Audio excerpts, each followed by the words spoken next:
Friends, ಇವತ್ತು ನಾನು ಒಂದು ಹೊಸ ಚಿತ್ರದೊಂದಿಗೆ ನಿಮ್ಮ ಜೊತೆಗೆ ಬಂದಿದ್ದೀನಿ. ಇವತ್ತು ಇಲ್ಲಿ ನೋಡಿ, ಈ ಒಂದು ಚಿತ್ರನ ಮಾಡಬೇಕು ಅಂತೇಳಿಬಿಟ್ಟು ಒಂದು ಪ್ರಿಂಟೌಟನ್ನು ತಗೊಂಡು ಇದ್ರ ಮೂಲಕ ನಾನು ಡ್ರಾಯಿಂಗನ್ನು ಮಾಡ್ತಾ ಇದ್ದೀನಿ. ಈ ಚಿತ್ರನ ಹೇಗೆ ಮಾಡೋದು ಅಂತೇಳ್ಬಿಟ್ಟು ನೋಡ್ತಾ ಹೋಗೋಣ ಬನ್ನಿ. ಒಂದು ನಿಮಿಷ, ಯಾರಾದರೂ ಸಬ್ಸ್ಕ್ರೈಬ್ ಮಾಡ್ಕೊಳ್ದೆ ನೋಡ್ತಾ ಇದ್ರೆ ಸಬ್ಸ್ಕ್ರೈಬ್ ಮಾಡ್ಕೊಂಡು ನೋಡಿ ಆಯಿತಾ. ಇಷ್ಟ ಆದರೆ ಲೈಕ್ ಮಾಡಬೇಕು. ಬನ್ನಿ.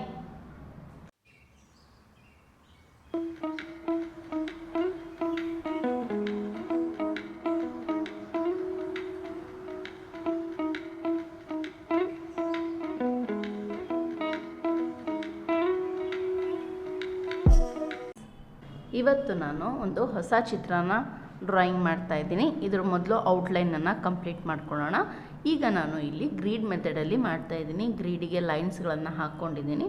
ಇಲ್ಲಿ ಎಷ್ಟು ಬಾಕ್ಸಸ್ಗಳಿದೆ ಅಂತೇಳಿ ನೋಡ್ತಾ ಹೋಗೋಣ. ಇಲ್ಲಿ ಮೇಲ್ಗಡೆ 1ಇಂದ 13 ಬಾಕ್ಸ್ ತನಕ ಬಂದಿದೆ. 1 to 13 ತನಕ ಬಂದಿದೆ. ಲಾಂಗ್ ಎಷ್ಟು ಬರುತ್ತೆ ಅಂತೇಳಿ ನೋಡ್ತಾ ಹೋಗೋಣ. 14 ಬಾಕ್ಸಸ್ ಬಂದಿದೆ. ಇದು ನೀವು ಕೇಳ್ಬೋದು, ಈ ಬಾಕ್ಸಸ್ಗಳ ಲೆಂತ್ ಎಷ್ಟಿದೆ ಅಂತ ಹೇಳಿಬಿಟ್ಟು. ಹೀಗೆ 1.5 ಸೆಂಟಿಮೀಟರ್ ಇದೆ, ಹೀಗೆ 1.5 ಇದೆ. ಎಲ್ಲ ಕಡೆನೂ 1.5 ಸೆಂಟಿಮೀಟರ್ ಹಾಕ್ಕೊಂಡ್ಬಿಟ್ಟು ಲೈನ್ ಹಾಕ್ಕೊಂಡು ನಾನು ನಿಮಗೆ ಗೊತ್ತಾಗಲಿ ಅಂಥೇಳಿ ನಂಬರ್ಸ್ಗಳು ಹಾಕ್ಕೊಟ್ಟಿದ್ದೀನಿ. ಈಗ ಡ್ರಾಯಿಂಗ್ ಸ್ಟಾರ್ಟ್ ಮಾಡ್ತಾ ಹೋಗೋಣ. ಈಗಾಗಲೇ ರೆಡಿ ಮಾಡ್ಕೊಂಡಿರೋ ಗ್ರೀಡಲ್ಲಿ ನಾನು ಈ ಒಂದು ಚಿತ್ರನ ಡ್ರಾಯಿಂಗ್ ಮಾಡಲಿಕ್ಕೆ ನಾನು ಪ್ರಿಂಟನ್ನು ತಗೊಂಡಿದ್ದೀನಿ. ಇದ್ರ ಸೇಮ್ ಕಾಪಿಯನ್ನು ನಾನು ಈಗ ಈ ನನ್ನ ಶೀಟಲ್ಲಿ ಮಾಡ್ತಾ ಇದ್ದೀನಿ. ಓಕೆ, ಸ್ಟಾರ್ಟ್ ಮಾಡೋಣ. ಮೊದಲು 7th ಬಾಕ್ಸಿಂದ ಸ್ಟಾರ್ಟ್ ಮಾಡ್ತಾ ಇದ್ದೀನಿ.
ನೋಡಿದ್ರಲ್ವಾ ಇವತ್ತಿನ ಡ್ರಾಯಿಂಗ್ ಹೇಗಿತ್ತು ಅಂತೇಳ್ಬಿಟ್ಟು. ಈ ವಿಡಿಯೋ ನಿಮಗೆ ಇಷ್ಟ ಆಗಿದೆ ಅಂತ ನಾನು ಅಂದ್ಕೊಂಡಿದ್ದೀನಿ. ಇಷ್ಟ ಆಗಿದ್ದರೆ ಲೈಕ್ ಮಾಡಿ, ಶೇರ್ ಮಾಡಿ, ಹಾಗೆಯೇ ಸಬ್ಸ್ಕ್ರೈಬ್ ಮಾಡ್ಕೊಳ್ಳದೆ ನೋಡ್ತಾ ಇದ್ದರೆ ಸಬ್ಸ್ಕ್ರೈಬ್ ಮಾಡ್ಕೊಳ್ಳಿ. ಪಕ್ಕದಲ್ಲಿರೋ ಬೆಲ್ ಬಟನನ್ನು ಕ್ಲಿಕ್ ಮಾಡಿ. ನಿಮ್ಮ ಫ್ರೆಂಡ್ಸ್ ಆ್ಯಂಡ್ ಫ್ಯಾಮಿಲೀಸಲ್ಲಿ ಯಾರಾದರೂ ಡ್ರಾಯಿಂಗ್ ಮಾಡೋ ಇಂಟ್ರೆಸ್ಟ್ ಇರೋರಿಗೆ ಈ ವಿಡಿಯೋನ ಶೇರ್ ಮಾಡಿ, ಅವರಿಗೂ ಕೂಡ ಯೂಸ್ ಆಗುತ್ತೆ. ಹಾಗೆಯೇ ಏನಾದರೂ ನಿಮಗೆ ಡೌಟ್ ಇದ್ದರೆ ನನಗೆ ಕಮೆಂಟ್ ಮೂಲಕ ಕೇಳಿ. ಇಷ್ಟ ಆಗಿದ್ದರೆ ಇಷ್ಟ ಆಗಿದೆ ಅಂತೇಳಿ ಕೂಡ ಕಮೆಂಟ್ ಮಾಡಿ. ನೆಕ್ಸ್ಟ್ ವಿಡಿಯೋದಲ್ಲಿ ನಾನು ನಿಮ್ಮ ಜೊತೆ ಮತ್ತೆ ಸಿಗ್ತೀನಿ. ಅಲ್ಲಿವರೆಗೂ ಬಾಯ್.